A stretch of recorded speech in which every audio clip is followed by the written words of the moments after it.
बैठ बैठ टॉमी बैठ।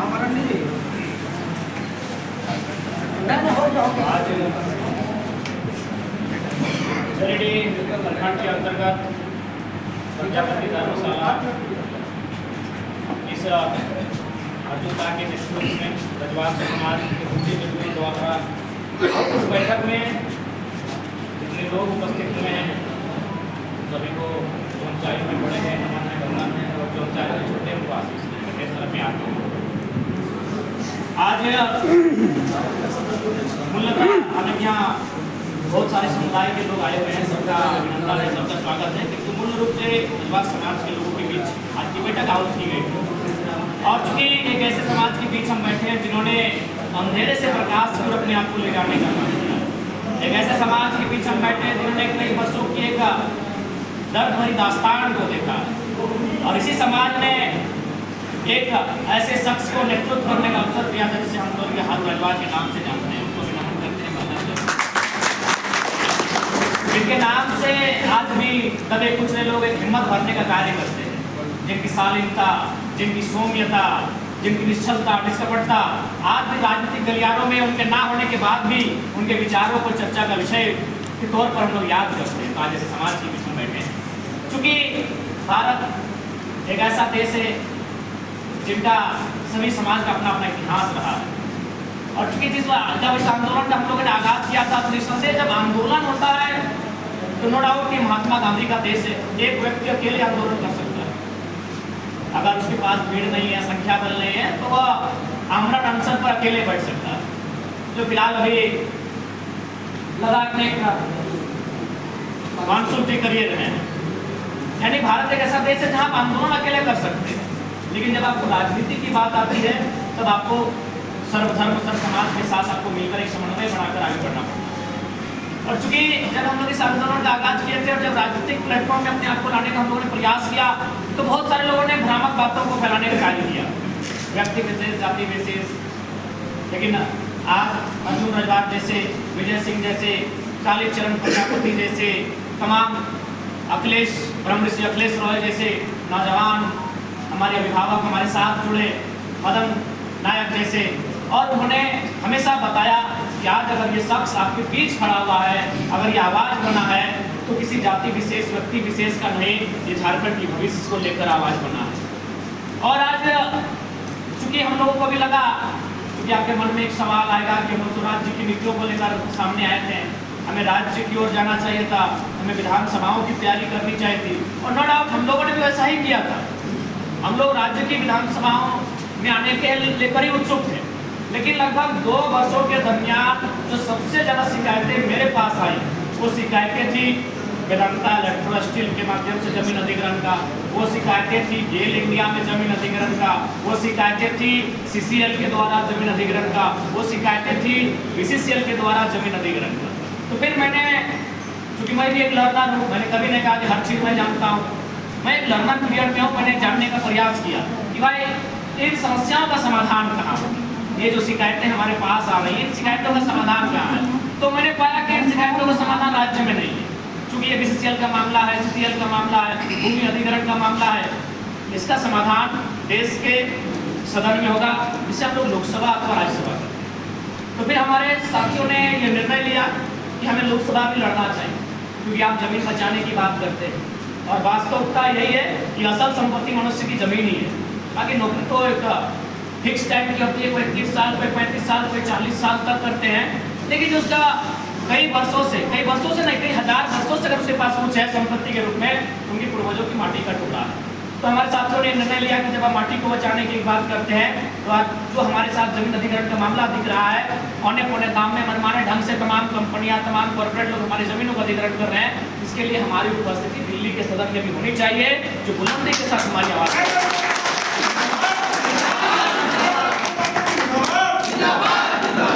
तो इसलिए हम लोगों ने कहा कि विधानसभा तो लड़ना ही लड़ना है, लेकिन लोकसभा के लिए हमें जाना होगा। उसी के मद्देनजर हम लोग सभी लोगों के बीच जाने का अवसर मिला और सब लोगों से हम लोग राय शुमारी किया कि भाई लोकसभा चुनाव अगर हम लोग लड़ रहे हैं तो सही है कि नहीं है, आपकी क्या राय है। तो बहुत सारे लोगों ने कहा कि नहीं लोकसभा चुनाव केंद्र का विषय होता है, बहुत सारे लोगों ने बहुत सारा का बात कहा, लेकिन फाइनली जो मैक्सिमम लोग थे उन्होंने, जो बुद्धिजीवी वर्ग के थे, जो फ्यूचर को देख रहे हैं, उन्होंने स्पष्ट शब्दों में कहा कि वास्तविकता है कि आज एक बेहतर क्षेत्रीय पार्टी का उदय हो, जिस प्रकार तेलंगाना में होता है, जिस प्रकार उड़ीसा में होता है, जिस प्रकार तमिलनाडु में होता है, जिस प्रकार आंध्र प्रदेश में होता है, जिस प्रकार पश्चिम बंगाल में होता है। वहाँ लोग वो सेंट्रल को नहीं देखते हैं, वो अपने सांसद को देखते हैं, वो अपने सांसद को मजबूत बनाते हैं, अपनी लोकल पार्टी को मजबूत बनाते हैं, और उनका सांसद और लोकल पार्टी दिल्ली से अपने अधिकारों को लेकर चला जाता है, अपने राज्य में लेकर जाता है। ये राज्य हमारे राज्य की स्थिति देखिए, आप यहीं बगल में पश्चिम बंगाल है, वहाँ देखिए कभी वो सेंट्रल में बात ही नहीं करते हैं। इंडिया अपने घर पे होगा भाई, हम लोग अपना लोकेलिटी की बात करते हैं, वो अपने कल्चर की बात करता है, वो अपने संस्कृति की बात करता है, अपने माय माटी मानुस की बात करता है। उनका कोई ना रहा माय माटी मानुस, हम लोग जल जमीन जंगल बोलते हैं, वो लोग माय माटी मानुस बोलते हैं। लेकिन हमारे लोगों का माइंडसेट क्या है, हम लोग दिल्ली को देखते हैं। हमारे लोग झारखंड में एमपी को कभी वोट देने के मूड में है ही नहीं। इनको भाई आप मोदी जी को देख रहे हैं, हम राहुल जी को देख रहे हैं, अरे भाई आप सांसद चुन रहे हैं, उनकी प्रतिभा, उनकी योग्यता क्या होनी चाहिए, वो अपने राज्य का डिपेंड किस प्रकार करते हैं। आज वास्तव में अगर हम लोग सांसद चुने होते हैं तो आज मुझे लगता है कम से कम एक बार अवसर तो आया होता दिल्ली के लोकसभा में, जो हमारे बातों को रिप्रेजेंट करता कि भाई अगर हम 27% कोयला अगर धनबाद, बोकारो इत्यादि जिलों को मिलाकर झारखंड देता है तो कलकत्ता हेडक्वार्टर क्या है। एक सवाल तो बनता था, एक गंभीर सवाल बनता था, लोकसभा के लोकप्रिय सदन में खड़ा होकर हमारे सांसदों का जो गिरिडीह, धनबाद, हजारीबाग को रिप्रेजेंट करते हैं, उन एमपी को एक सवाल करना चाहिए था। इसलिए सवाल करना चाहिए था कि भाई कलकत्ता क्यों हेडक्वार्टर रहेगा। और ये आप लोग कोई अतार्किक बात नहीं कर रहे हैं या फिर बिना तथ्य की बात नहीं कर रहे हैं, क्योंकि आपकी जानकारी के लिए आप सभी जानते हैं कि भारत देश की राजधानी कभी कलकत्ता थी, आज भारत देश की राजधानी दिल्ली है, नई दिल्ली है।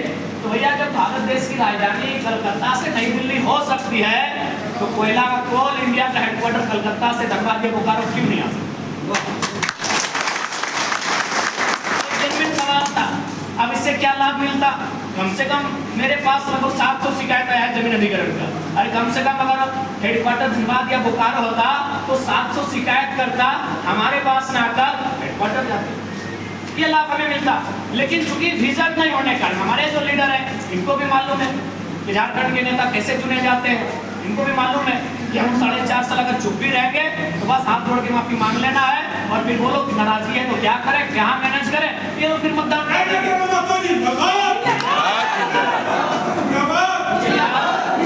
व्यवस्था को, उस पूरी पार्टी को हम लोग बदलने के लिए आए हैं। आज इस राज्य की जो ज्वलंत मुद्दे हैं उनको हम लोग देश के पटल पर रखने के लिए हम लोग आए हैं। और आज एक गंभीर समय में, एक गंभीर कालखंड में आके हम लोग खड़े हो गए हैं। झारखंड प्रदेश एक गंभीर, एक बहुत ही ऐसी स्थिति में आके खड़ा हुआ है जहां हमें मजबूत नेताओं की आवश्यकता है, जो हमें दिल्ली में बेहतरी के साथ जाकर रिप्रेजेंट करे। अब तक हम लोगों ने केवल डीलर को चुना है, हम लोगों ने अब तक डीलर चुना है जो हमारे विस्थापित के मुद्दों को कभी दिल्ली में कभी कलकत्ता में जाके डील करते आए हैं। अब हमें समय आ गया है कि हमारे बीच डीलर नहीं कोई लीडर उठकर दिल्ली जाने की तैयारी करे, ये समय आया है आज। और ये नव चेतना, नई राजनीति इसलिए भी जरूरी है क्योंकि मेरा मानना है लोकतांत्रिक मूल्यों को तभी सुरक्षित रखा जा सकता है जब प्रतिस्पर्धा हो। अगर राजनीतिक प्रतिस्पर्धा नहीं होगी, अगर पार्टियों में प्रतिस्पर्धा नहीं होगी तो भ्रष्टाचार के चांसेस बनते हैं, परिवारवाद का चांसेस बनता है, और उसी का प्रमाण है। उदाहरण के लिए आज हमारे देश में विकल्प के तौर पर 2 ही पार्टियां हैं दिल्ली के लिए, एक एनडीए है, एक इंडिया है। अगर मान भी लिया जाए अगर एनडीए ने कोई बेहतर कार्य नहीं किया है तो आप इंडिया के पास जाते हैं, लेकिन इंडिया के अगर बेहतर कार्य नहीं कर तो फिर आप दोबारा एनडीए के पास जाते हैं। तो इसीलिए पूरे देश को केवल आज इस कमरे में जो बैठ कर हम लोग चिंतन मंथन कर रहे हैं, हम लोग बहुत बड़ा देश के भविष्य के बारे में चिंतन मंथन कर रहे हैं। हम लोग इंडिया का बड़ा विकल्प की बात कर रहे हैं और विकल्प का बात होना चाहिए। अगर जितने ज्यादा विकल्प रहेंगे उतना राजनीति मजबूत होगा, उतना हमारा लोकतंत्र मजबूत होगा। अगर मान के चलिए हमारे देश में इंडिया, एनडीए के अलावा और 3 बेहतर पार्टी होती, यानी कुल मिलाकर अगर 5 पॉलिटिकल पार्टी होती जो देश सत्ता में मजबूती के साथ चुनाव लड़ती, तो हमको लगता है भ्रष्टाचार का चांस कम होता। इसलिए चांस कम होता, मान के चलिए अगर ए को मौका मिलता, अगर ए गलती करता तो बी को मौका मिलेगा, बी गलती करेगा तो सी को मौका मिलेगा, सी गलती करेगा तो डी को मौका मिलेगा। लेकिन जब ए को फिर से मौका मिलेगा तो ई के बाद मौका मिलेगा, यानी 25 साल के बाद मौका मिलेगा। यानी उन्हें डर होता कि हम गलत नहीं कर सकते हैं, गलत करेंगे तो बहुत सारे कंप्यूटर मार्केट में हैं, अगर हम गलत करेंगे तो वे लोग बेहतर करेंगे और हमें धकेल देंगे। लेकिन इसलिए यहाँ कंप्यूटर 2 ही है, इसलिए इनको आजादी है कि हम गलत करेंगे कोई फर्क नहीं पड़ेगा, क्योंकि वे भी गलत करेंगे और उनके बाद फिर रोटेशन पॉलिसी के तहत हम ही आएंगे। इसलिए हम लोग एक बहुत बड़े गंभीर विषय पे चर्चा कर रहे हैं। मानते हैं कुछ लोग ये सवाल करेंगे हम लोग बहुत कम है, गलत बात। कभी इंसानों की गिनती ऐसे नहीं की जाती है 1 2 3 4 5 6, इंसानों की गिनती हमेशा गाय दहाई सैकड़ा हजार 10,000 लाख 10 लाख करोड़ ऐसे की जाती है। क्योंकि आप भले एक शख्स आए हैं, लेकिन आपके विचारधारा से प्रभावित होने वाले सैकड़ों लोग आपकी विचारधारा से सहमति रखते हैं। इसलिए हमें इस बात के लिए चिंता फिक्र करने की आवश्यकता नहीं कि हम लोग कितने कम हैं, हमें इस बात की चिंता होनी चाहिए कि हमारे विचारों में दम है कि नहीं, इस बात की चिंता होनी चाहिए। तो निश्चय हम लोग एक नई राजनीति की व्यवस्था को बहाल करने जा रहे हैं। हम जो चुनाव लड़ने जा रहे हैं हार जीत से परे है। मैं आप सभी को फिर कहना चाहूंगा, हमारा चुनाव लड़ना हार जीत से परे है। ये केवल हार जीत तक सीमित नहीं है, या इस राज्य में शोषण और वंचन की जो प्रताड़ना हुई है उस पीड़ा के कई पार लेकर जाएगी, उस व्यवस्था को हम लोग बदलने की तैयारी में लगे हैं। तो ये हार जीत से परे हमारी राजनीति है, हार जीत से बहुत दूर की राजनीति है। हम लोग व्यवस्था में बदलाव की राजनीति करने आए हैं, हम लोग सामाजिक न्याय को स्थापित करने की राजनीति करने आए हैं, हम लोग सभी वर्ग सभी तबकों को मौका देने की राजनीति करने आए हैं। हम लोग ऊपर जो लोग हैं जो नीचे लोग बैठे हैं उनके बीच बड़ा अंतर ना हो, उस व्यवस्था को बहाल करने की राजनीति करने आए हैं। तो हमारी जो राजनीति है वो हार जीत से कई महत्वपूर्ण है, जो सामाजिक न्याय को आधार मानकर व्यक्ति में भेद को मिटाकर अमीरी गरीबी के बीच जो खाई उसे मिटाकर एक नई निर्मित राजनीति की इस राज्य में स्थापना करने के विचार को लेकर आया है। और इसके लिए आप सभी का, आप अनुभवी लोगों का, आप बुद्धिजीवी वर्गों का, आप नौजवानों का, पढ़े लिखे सभी का हमें सहयोग की आवश्यकता है। क्योंकि कहा गया कि एक अकेला थक जाएगा, मिलकर बोझ उठाना, साथी हाथ बढ़ाना, साथी हाथ बढ़ाना। पुनः इस बात को हम लोग दोहराना चाहेंगे। मैंने स्पष्ट कहा कि यदि हम लोग राजनीति करने आए हैं, हमारे पिछले 2 साल 2.5 साल के रिपोर्ट कार्ड को आप लोग खंगाल लीजिए। अगर उस रिपोर्ट कार्ड को अध्ययन करने के बाद अगर आपकी आत्मसंतुष्टि होती है कि हाँ हम लोग सही रास्ते पर हैं, अगर आपको हम पर विश्वास लगता है, आप अपने दिल को हमारे प्रति संतुष्ट कर पाते हैं, अपने दिमाग को हमारे प्रति संतुष्ट कर पाते हैं, तभी आशीर्वाद देने के लिए आइएगा। नहीं तो फिर बहुत सारे प्रत्याशी आप जिनके साथ जाए, हमें आपत्ति नहीं, हम लोग फोर्सफुली और भ्रामक और अतार्किक बातों के साथ हम लोग चुनाव की राजनीति में नहीं आएंगे।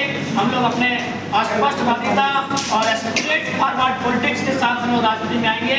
इसीलिए हम लोग स्पष्ट कहेंगे, हम लोग नए हैं, लर्नर हैं, और हमारी आइडियोलॉजी अगर बेहतर है, इस राज्य के लिए कल्याणकारी होगी, यहाँ के शोषित दमित पीड़ित लोगों के लिए कल्याणकारी होगी। हम लोग राजनीति में आना तो आपसे प्रार्थना होगा, बिना सोच संकोच के हमें आशीर्वाद देने के लिए आह्वान के। और मैं पूर्ण विश्वास दिलाता हूँ, आज देख सकते हैं क्या परिस्थिति है हमारे राज्य में। हमारे राज्य के साथ जो अन्याय होता है उस पर बोलने वाला कोई नहीं है। आज मैं जब महाराष्ट्र गया था, चूंकि मैं बार बार कह रहा हूँ, बहुत सारे लोग इस बात की भी दलील देते हैं कि आप मान के चलिए अकेले जीत के जाते हैं। ऐसे तो हम लोग बहुत सारे प्रत्याशी दिए हैं, लेकिन आप अकेले को जाते तो क्या कर लेंगे। मैं आपको स्पष्ट कहना चाहूँगा, जब इसी देश में भारत का संविधान 66वां संशोधन हुआ था सन 1990 में, और CNT के अध्याय 8, अध्याय 10 और शायद अध्याय 18 को अनुसूची 9 में शामिल किया गया था, तब हमारे पास मात्र 5 ही सांसद थे। जब बिहार राज्य पुनर्गठन अधिनियम लागू करके झारखंड राज्य को अलग किया गया था, उस समय भी झारखंड विचारधारा के झारखंडी मिट्टी के 5 या 6 ही सांसद थे। लेकिन CNT भी लागू हुआ और झारखंड राज्य अलग नहीं हुआ। क्यों? भीड़ मायने नहीं रखती है, पर संसद में प्रेजेंटेशन मायने रखता है। क्या प्रेजेंटेशन भीड़ मायने नहीं रखती है। भीड़ की बात करेंगे तो तो आज हमारे पास 14 सांसद है, 6 राज्यसभा के सांसद हैं। मैंने आपका प्रेजेंटेशन क्या है, आप किस प्रकार से किस धारा प्रभाव के साथ अपनी पीड़ा को, अपने आपके साथ जो शोषण अत्याचार हुआ उसको प्रेजेंट करते हैं सदन में, ये मायने रखता है। इसलिए भीड़ मायने नहीं होती है, आपका भिड़ने वाला शख्स कितना दमदार है, जो 272 जहाँ जरूरत पड़ती है, जहाँ 543 सांसद बैठे होते हैं, उनके बीच भिड़कर आपके मुद्दों को वहां रख सके, वो मायने।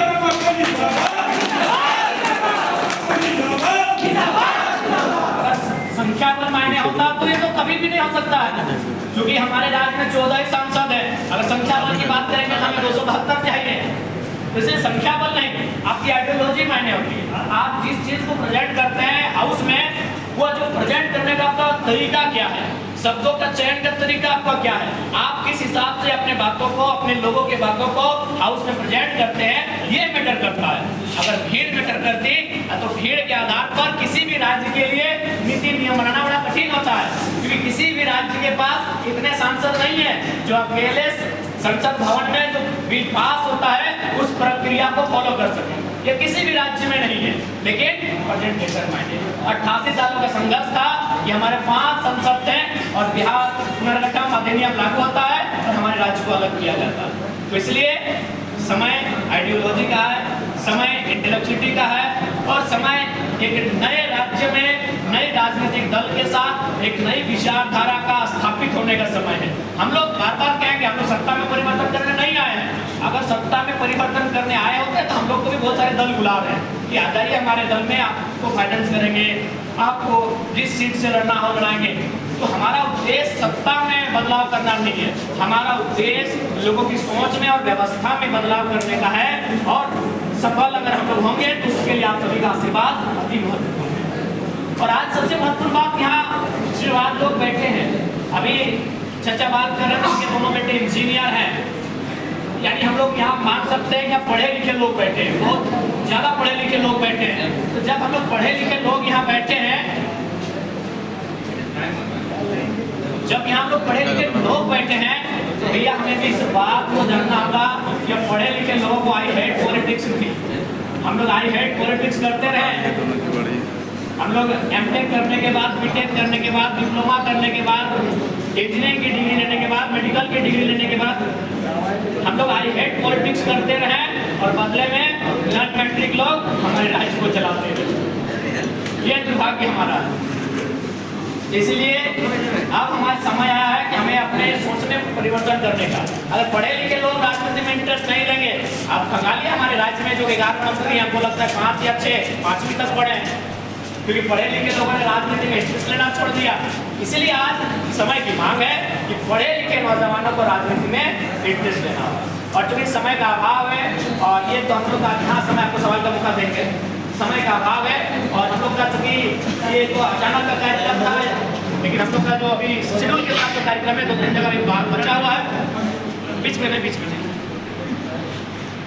तो इसलिए और अंततः आज जितने भी रजवाड़ समाज के लोग तथा अन्य समाज के भी लोग आए हैं, यही हमारी खूबसूरती है कि हम लोग सब एक दूसरे के पूरक हैं, एक दूसरे के सहयोगी हैं, और एक दूसरे का सहयोग करके ही हमारा देश, हमारा राज्य चलता है। तो मैं सभी से आग्रह करूँगा, सभी से प्रार्थना करूँगा, यदि आपको तनिक हुई, चूँकि आप दिन भर तामझाम में रहते हैं, दिन भर ऐसे आराम के जीवन की तलाश में रहते हैं, लेकिन रात्रि जो काली रात में सब होती है, लेकिन जब आप एकांत में होते हैं, जो आपकी असलियत होती है, जब दुनिया से दूर, रंगमंच की दुनिया से काफी दूर, ऐसो आराम की दुनिया से काफी दूर, जब हम एकांत में आते हैं, आप अकेले होते हैं, उस समय एक बार चिंतन मंथन कीजिएगा, क्या वास्तव में इस नौजवान को आपको समर्थन करना सही है कि नहीं है। हम अभी भी नहीं कहेंगे पर्सनली कि आप मेरा समर्थन करें। जब आप एकांत चले जाएंगे, जब आप अर्धनग्न अवस्था में आधे कपड़ों को उतार कर अपने आरामदायक कपड़ों के साथ जब विश्राम करने के लिए संकल्प में जाएंगे, उस समय आप एकांत में होंगे। जब आप एकांत में होंगे तो दुनियादारी के सारे टेंशन आपसे दूर रहेंगे, क्योंकि रात आराम लेकर आती है। इंसान दिन में थका हारा हो सकता है, दिन भर परेशान हो सकता है, दिन भर उलझनों में होता है, लेकिन रात उन तमाम पीड़ाओं को मुक्ति करने के लिए आता है, उसको आराम देने के लिए आता है। तो जिस वक्त आप एकांत में होंगे, आप अपने दिल से, अपने दिमाग से पूछिएगा कि वास्तव में इस नौजवान को समर्थन करना अगर सही है तो आप क्या करेंगे समर्थन।